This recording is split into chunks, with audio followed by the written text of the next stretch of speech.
Good evening. Thank you so much. Thank you, Dr. Elizabeth. Thank you, members in the dais. Without taking much time, I just want to thank you, Group Captain Vijay Kumar. He just called me and told me one sentence that give me a date, and on that date I will convene this enrollment lectures. And I immediately agreed, and that's how we are here. He chose the subject to be innovation.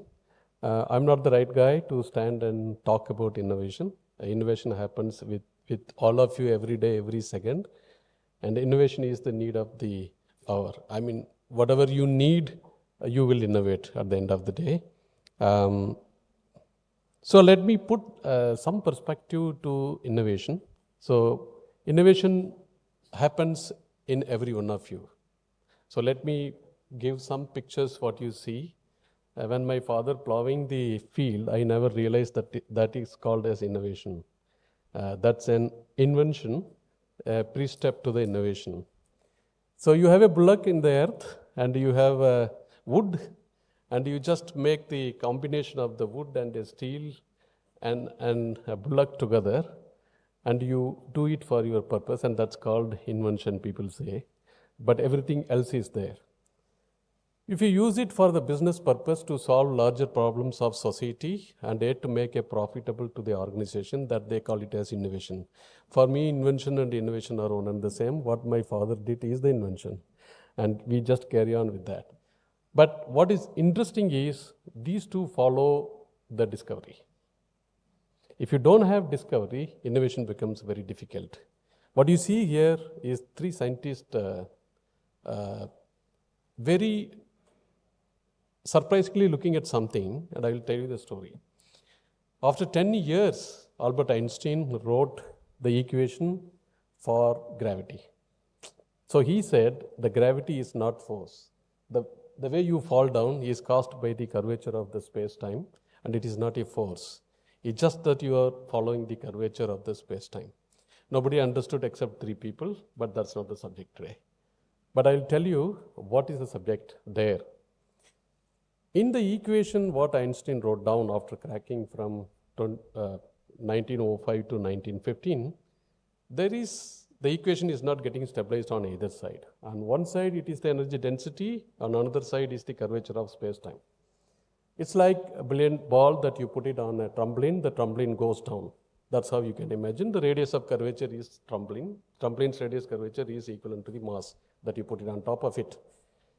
So when he tried to solve this equation, there is something missing, and he tried to introduce that constant, cosmological constant. He introduced it temporarily to solve the equation so that all the scientists are happy that both sides are equalized. In that assumption, it says the universe is constant. It's not changing. That's what he put. That's in 1915. In 1931, everybody thought the universe is constant and there is no accelerated expansion of the universe. So Hubble, as a scientist, again an experimentalist, he went to California and he put up a telescope and he was looking at, and he shockingly found out the universe is expanding, and not only expanding, it is accelerating, and not only accelerating, it is accelerating much beyond the speed of light, which Einstein said that's the cosmic limit. The next day, Einstein decided, okay, I drop everything, I take my girlfriend, I go there along with Adams, his friend, and he went there and he physically saw it. The only experiment that Einstein saw this in his lifetime. That's called a discovery. This is the spirit that is behind putting the bullock and plow together. Our forefathers, grandfathers had that spirit to find the core of it, to go to the core of it and build something for our needs. So that's a different story that finally Einstein has to say that's the biggest blunder that he did in his life. When you do something, when you discover something, you really, really feel it. That's the spirit. If a scientist of that nature believes that he made a blunder of his life, you can imagine the power of discovery. An ordinary scientist like Hubble can discover it, means you can do it, and we can do it. That's exactly was done by Steve Jobs. You had a touch screen and you had a camera sensing technology. You had DSP devices, you had AHL control circuits. All that he did was he combined the telephone, he combined the music system, he combined the camera system. Suddenly he said, here is my $20 phone, but I'm selling it at $100. Or $100 phone, I'm selling it at $1,000. So I make a profit of $900. That's the story of, my aunt son was working in Apple, and we know precisely what the profit is. But you can make profits. Those profits are pumped into the society at the end of the day. So an innovation can give you, from an invention to innovation, you make so much of money. But let's see what happened in the world that we live in. Several times the innovations happened over the years, and you can see starting with telephone, electricity, radio, color TVs, microwave ovens, and cell phones, and then now all Facebook, internet, and all sorts of things. But one thing you can watch there, from 100%, 0% to 100%, 0% to 20%, 20% to 40%, 40% to 100%. The time it took in the early days are very, very, very long. So you are the king. Your companies are the king. They were making money. But now you see those durations are very, very, very short. That's the biggest shift that is happening in the world. You create a business, by the time you realize that you reach the peak of it, it will fall down. That's a message that you are getting on the right side of it. You have to continuously innovate. Otherwise, you will not sustain in the business. You will not be able to make value proposition. Let me give you some synopsis of what I mean by that.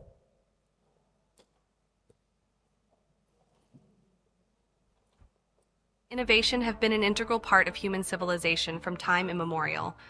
Whether it is to solve problems, improve the quality of life, satisfy curiosity, gain a competitive edge, or leave a legacy, technological innovation has taken us from being hunter-gatherers living in jungles to becoming a knowledge-based society that knows no bounds.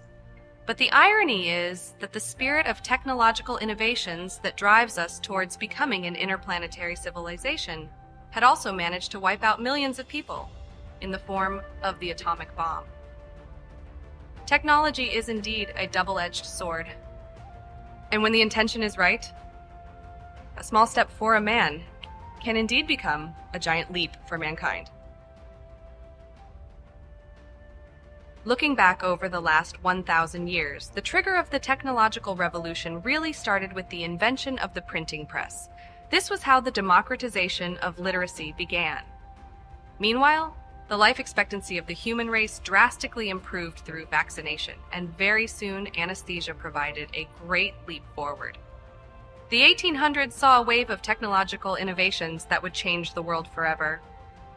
First was the electrical bulb, which powered countless social changes. Then the telephone helped instant communication across the world. And then, of course, the automobile, which completely transformed personal mobility and freedom.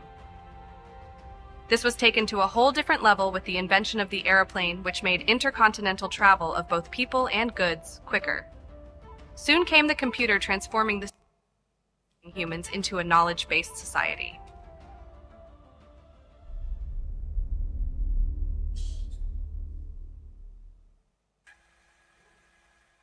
Technological innovations are not just done by individuals. They need huge funding, and hence it needs the backing of large companies and corporations. Companies that successfully invest into these innovations succeed and become market leaders, while others end up losing their market and even go bankrupt. Let's take the example of Kodak. Once a juggernaut of a company that dominated the photographic film industry, failed to see the importance of digital cameras. They eventually filed for bankruptcy in 2012. The tragic story of Kodak is a great example of how a major company can have blind spots for opportunities because of its core business. Nokia. The fall of Nokia, which back in 2007 had a market share of over 50% in the mobile phone market. The company was outstanding in developing hardware, but failed to see the importance of software as they thought that big software changes would alienate current users. Nokia's mistakes teach us a lesson of how previous success can limit the capabilities to innovate. General Motors Hummer. When General Motors took over the IP, the Hummer, which at the time had grown from being just a military vehicle into a strong status symbol among celebrities and civilians alike. But the positive image that came with it was short-lived. Soon consumers began boycotting the brand as environmental activists began positioning the Hummer as the most environmentally hazardous car. As Hummer's image did not change, its sales plummeted. Hummer's story shows how adapting to the market's trends and sentiments can be of crucial value. Xerox. Xerox Corporation was one of the most inventive companies globally. Though they were the first to develop the prototype of a computer and the graphical user interface, they couldn't capitalize on it. Mainly because Xerox's CEO saw the future of the company in copier machines, so he didn't want to spend too much on developing personal computers. The Xerox story tells us the importance of being future ready. The message is loud and clear. The reason why major companies fail to innovate isn't caused by a lack of willingness to do so. Rather, the problem is that they're too late in recognizing opportunities and threats because they're too focused on sustaining their core business. Be it Web 3.0, GPT-4, floating farms, electric cars, self-healing material, or even quantum computing. Technology doesn't just meet the aspirations of its customers, it tells them what to aspire for. Remember, yesterday's fiction is today's fact, and today's unimaginable is tomorrow's reality.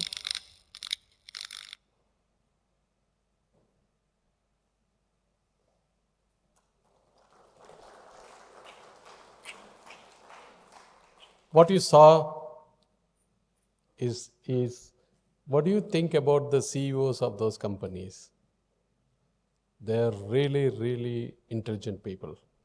If you underestimate them and if we all think that they are stupids, it's not.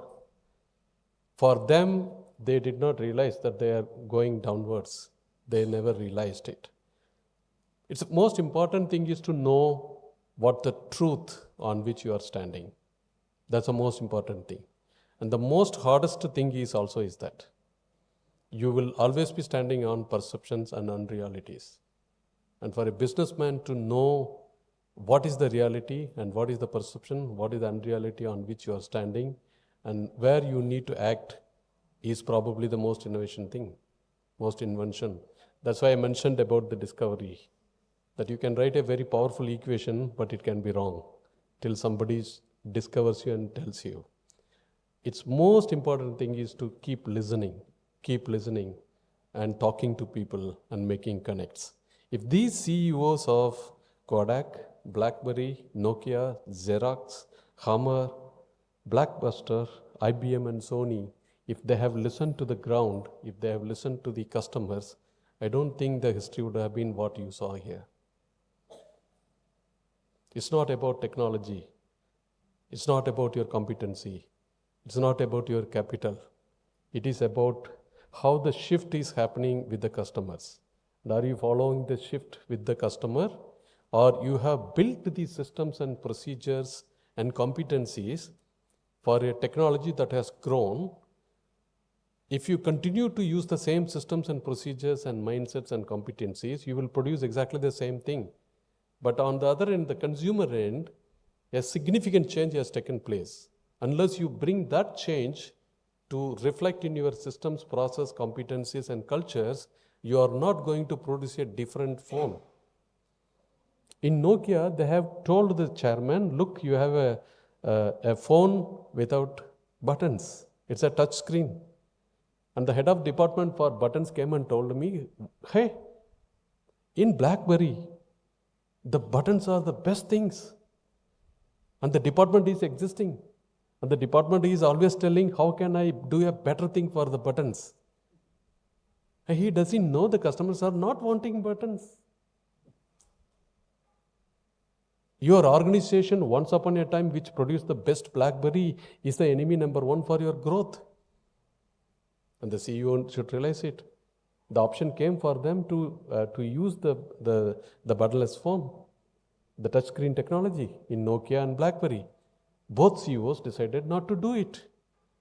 And Steve Jobs got to know that, and then let's take it and do it. You know what happened in Steve Jobs? He has 120 people. And every day morning, they have to come in front of him.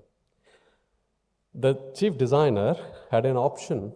If the touchscreen technology does not work, he had a plan B of button technology. And half the way of that program of $120 million is the first program cost. He came to know these guys have got a backup plan of button. So he slowly asked the chief designer, can you show me this? Chief designer.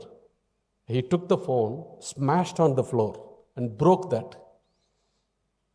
And he said, if ever you have a thinking that you will fall back to this button technology, you are not the core member of this program. Out. If it is A, touchscreen, B, touchscreen, C, touchscreen, Z, touchscreen. That's it. Where is this CEO? Where is the CEO of Nokia? Now what happened? Because he was standing on a false perception. They are very intelligent people, right? Now how that creeps in a very successful organization is what and why. And what will you do and how will you prevent is the most important thing, and that's called innovation. So the customer willingness to pay is what decides your price. And the price is the bare minimum that you want from the customer to survive in the market. But customer doesn't care about this price. Customer cares about the money. I'm getting an iPhone and I feel this should be $1,500 and I'm getting it at $1,000. My willingness to pay is $1,000. And your price should be $700. You have to have that, the motivation to buy for the customers about 30% you have to have. Your product has to offer. Any competition creeps in, the customers will stick to you. You will have a sticky customers to you. If the price and the willingness to pay is very, very close by, in quarters after quarters, if a competition improves with an incremental innovation, you lose the market. And it will be a dogfight between you and your competitor. You can never survive in that market. You will always be under price pressure, competition pressure, and your whole R&D will be working behind that, how to survive with IMCR and all this, and that's what these guys were doing. Exactly these guys were doing. They were not focusing because they were under tremendous pressure, because originally they didn't build the motivation for the customers, the willingness to pay. They didn't pay, they didn't prepare the product for it. Where does this lead to? The question is, lead to innovation. That's the why part of it, what happened with them. I take one example where you can also miss the trends.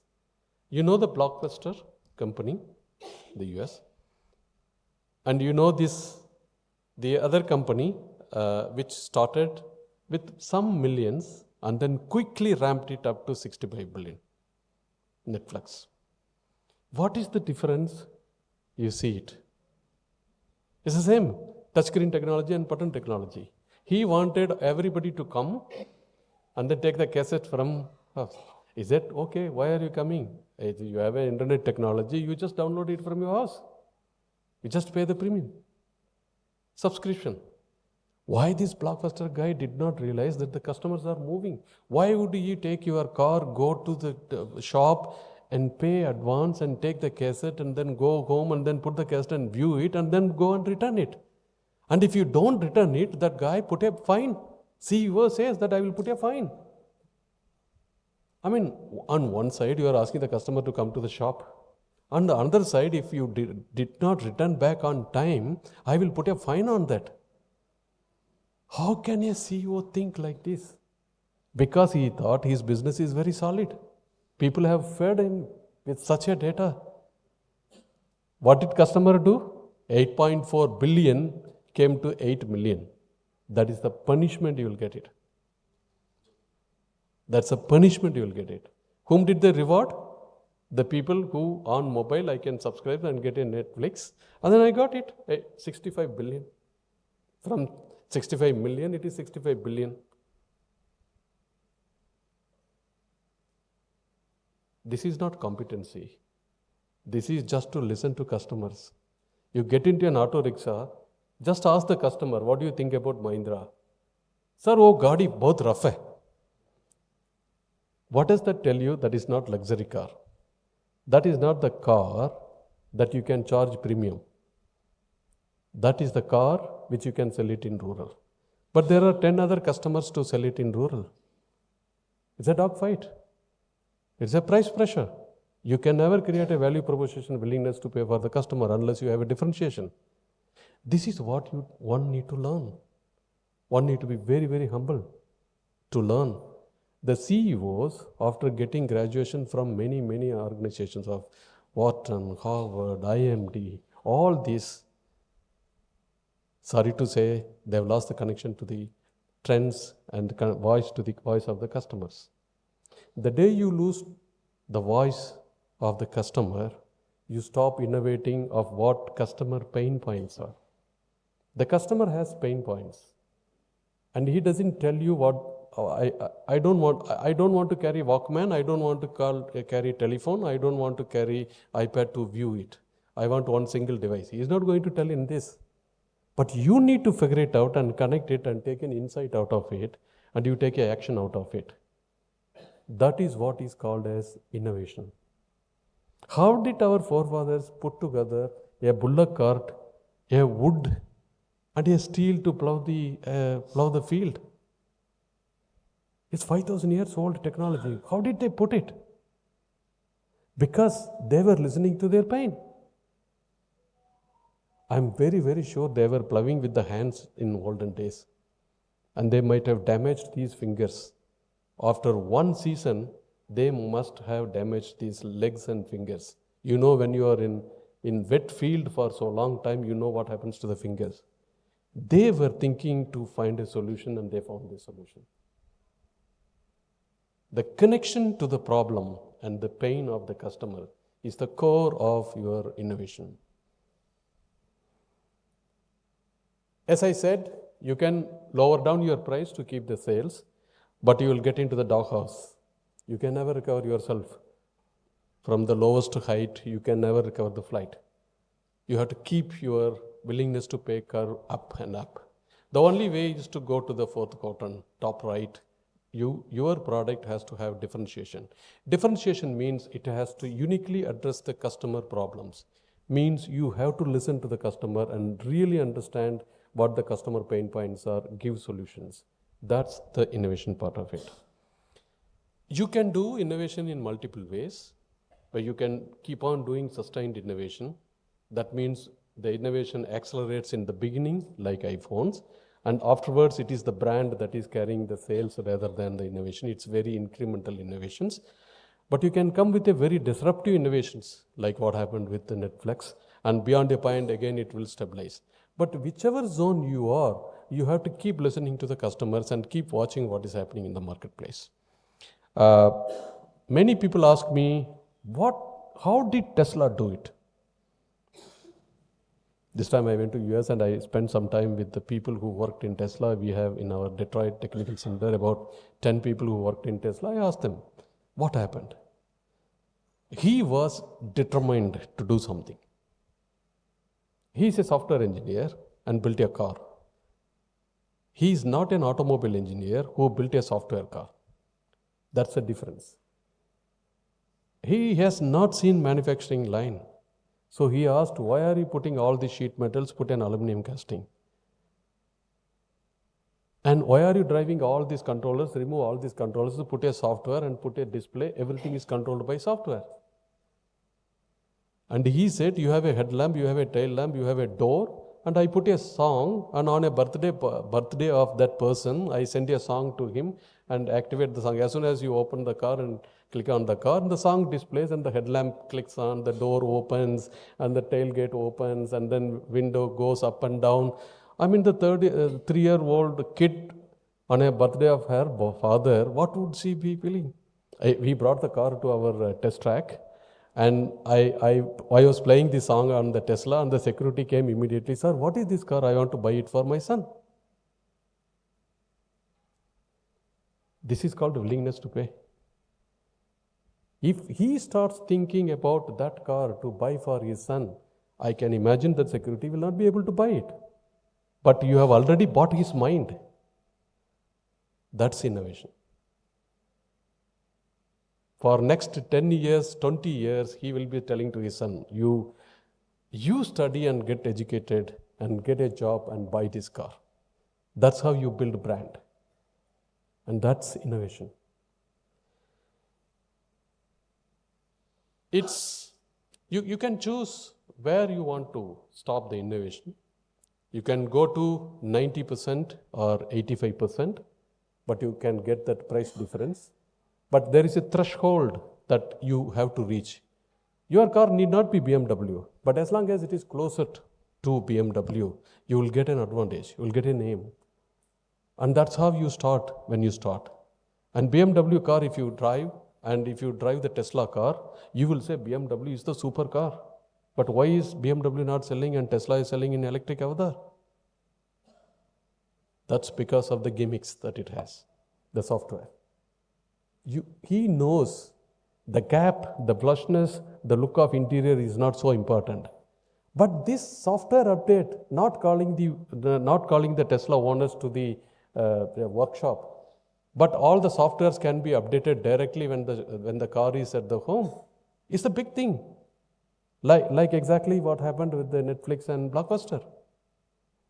He applied the same thing. Any software update, Tesla cars need not go to the workshop. It is updated when the car is at your garage or when it is at fly. That's a big difference. That's a shift in mindset. That Tesla owner found it out. Elon Musk found it out. And he applied it. And these lethargic OEMs are very late to detect it. Again, it indicates it is not about the technology that you possess. It's about you knowing what customer wants. The mother of innovation is what you know about your customer, and therefore the rest you drive it. You have all the technologies on the earth that you want to integrate it. We were struggling after XUV 500. We were really struggling. 2012 to 2020, we made 3-4 products. We made Marazzo, we made XUV 300, we didn't get it right. We wanted 10,000 per month volume. We didn't get it quite right. So we went back. We studied NASA. We studied Challenger rocket, Challenger space shuttle failure, Columbia space shuttle failure, the success of Apollo 13, the whole success of Apollo 11. We made movies. We made insights.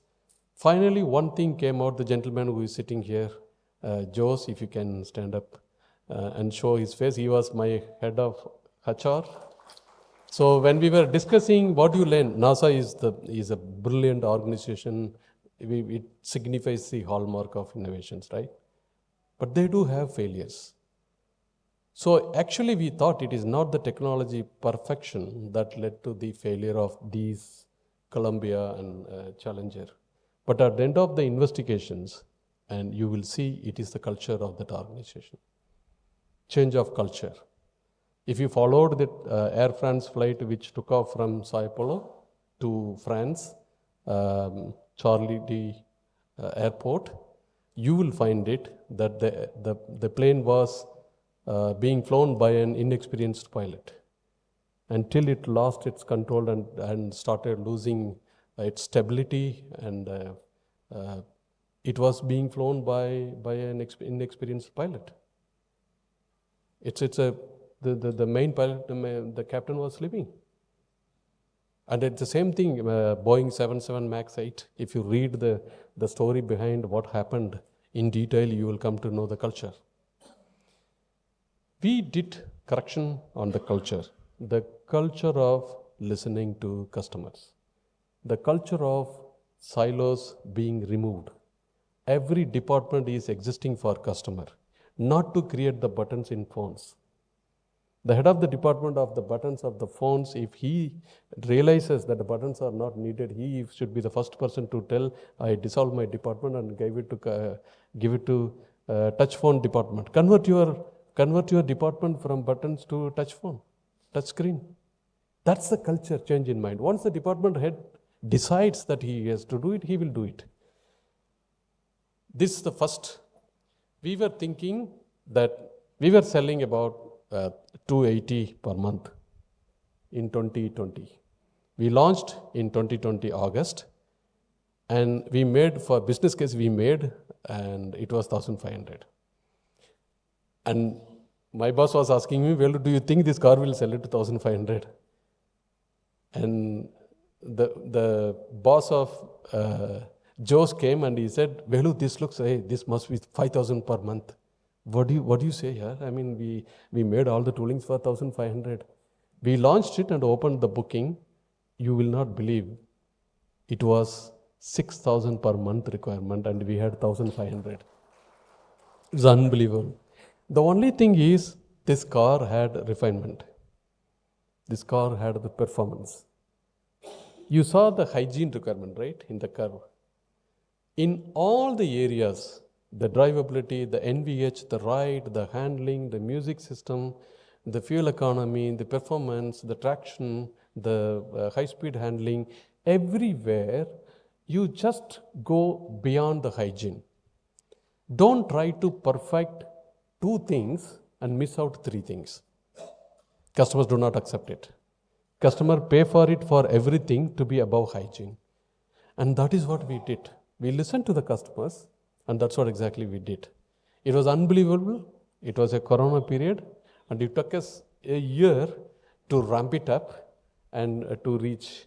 Now we have more than 70,000-80,000 bookings open, and this car after 3 years is still doing extremely well. 2021, this is the car. I was chief engineer. The other car was another person was a chief engineer. He was reporting to me. And this was the car where I was directly involved. And Ganesh Adiga, if you can stand up, he was the deputy chief engineer of this car. Now he's the chief engineer for an electric car. So we had XUV500 and that sales came down to 1,500. And we said our target should be 3,000. And then I was given an open check. This is the budget, you go and do what you want to do. So we started this program in 2018. So that was 5th of July, and I went to Rameswaram after signing the budget and sent the budget file to Kandivali, to Dr. Pawan Goenka to sign it. And then me and my wife and my family went to Rameswaram. And I went inside the temple and I came out and I got a call from Dr. Pawan Goenka and said, Velu, I have gone through the file, I have approved this budget. And you go ahead. That was the start date. I don't know what happened after that, but this program, when we came closer to August 15th, 2021, we geared up for 3,000 per month. That was our biggest, our whole equation is based on that, higher equation is based on that. We got bookings in 2 hours, 50,000 bookings. We stopped the booking. And if you see the booking, the first 50 minutes, it was so much of problem with the software to book. And all the bookings were in 10 minutes. And the next day we had to open it, and the first 10 minutes we got all the bookings. We didn't know what to do. And we had 6 variants. And the 93% of the variants came for the top 2 variants. And we thought on the top 2 variants, we will sell only 10%. What did this car had? This car had everything that customer wanted. We were listening to the customers. compared to the earlier. They wanted a sunroof. They wanted a you look at the headlamp of this car. They wanted to go to the five-star hotel and get out of this car to say, I have arrived. Proud Indian. They wanted a car to say that it is manufactured by an Indian and I am proud of this car, to park this car closer to BMW and Merck and Audi. There was a patriotism and there was a status in them to declare to the world. It's not about being arrogant. It's not about showing off. It is just to say, feel it. It's selfish. It's a self-actualization. This car had all the safety technologies. We put all the technologies. We put ADAS technology. And we brought to the highest level of refinement. We struggled and struggled and struggled to get the highest level of it. It's a very, very hard work. Innovation is very, very hard work. If you have to prepare yourself for a differentiation, you should be prepared for extreme hard work to execute it once you have an idea of what to do. An idea and an extreme hard work to execute that idea to the perfection makes you the innovation. Idea is just a creativity, it doesn't bring you anything. That's our realization. We got a booking of since then for last 2 years, 10,000 per month is the booking that we got. Even in the last month, we got 10,000 booking. It took us 2 years. From this month onwards, we increased our production to 10,000 per month. So this month we sold about 9,700 vehicles. So it took us 2 years from increase from 5,000 to 10,000. But that's the belief that the customer have shown us, that if you do create a product that resonates with the aspirations and trends of the customer, then they shower you. They stick to you. They don't run away from you. But if you don't listen to them, they punish you from billions to millions. Customer is the boss. And innovation is your tool. This is a car. It brought us the ICATI award. And I was so proud to receive this award. And it was so proudest moment of all the hard work that you did, it evaporizes. It's a feeling that you really have to enjoy when you do innovations. The next car that we worked and we launched it 15th August. This is our always a blockbuster Scorpio. We just opened in 30 minutes. We got 100,000 bookings and we stopped the booking. And it still continues 10,000 per month. It's in India's #1 UV. So we had these 3 blockbusters, and the only change was the culture. Culture can inspire people. You have to give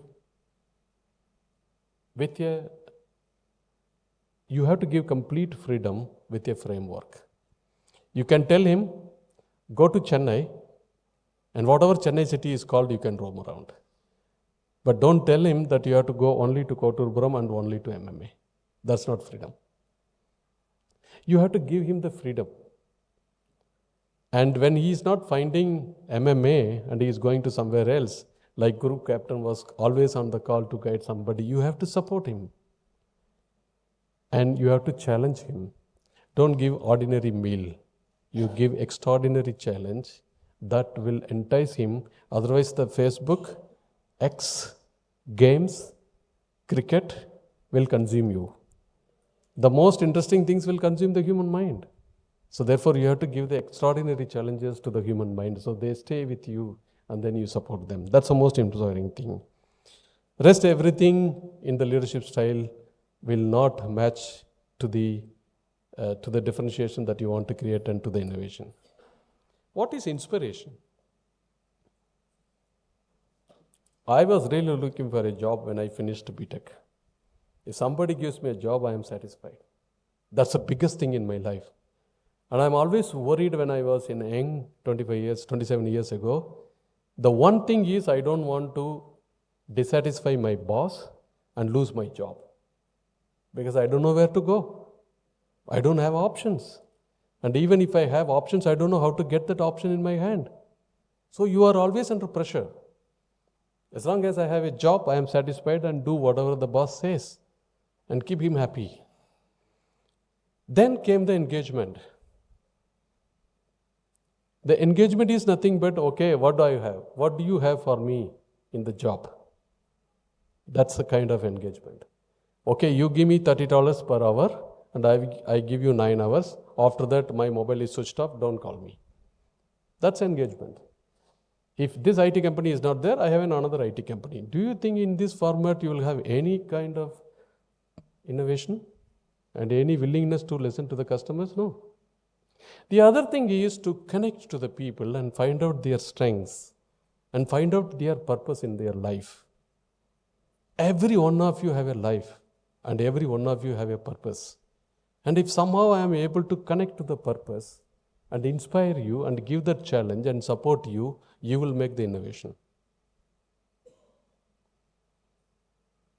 To connect to the purpose, you have to connect to the people. To connect to the people, you need to tell stories. And to tell the stories, you need to reach out to those people. How much time you spend with your employees, and how much time you tell stories, how much time you listen to them, and how much time you connect to them. That's a formula for innovation.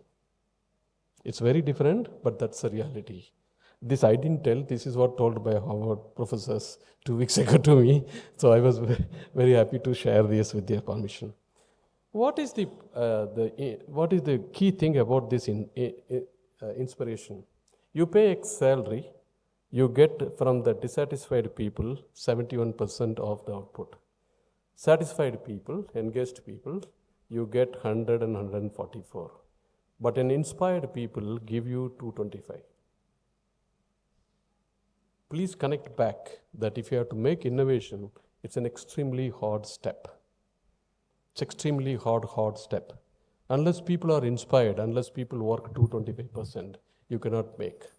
You cannot put more people and expect a work to happen. Actually, it will drop down. So you need to have right size, but you need to have extremely hardworking people.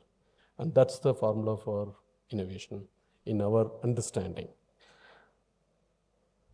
Finally, I want to leave with this thought to you. Change is the only constant in life. Einstein looked at the sky and said, my God, this is the biggest blunder I made in life to stabilize the equation, saying the universe is constant. Second thing he said, nothing travels beyond the speed of light within the universe, but the frontier of the universe travels beyond the speed of light. That's called dark energy and dark matter. That's a subject that we can discuss later. But the dark energy and the dark matter are the two things behind the innovation. The dark energy is your purpose. If you connect to the purpose, your speed will not be limited by the speed of light. Your speed will be limited by your passion. If you see the passionate people around in the industry, in a company, you are sure you can buy the stocks. To prepare for change, invest in innovation means inspiration. Thank you very much for giving this opportunity.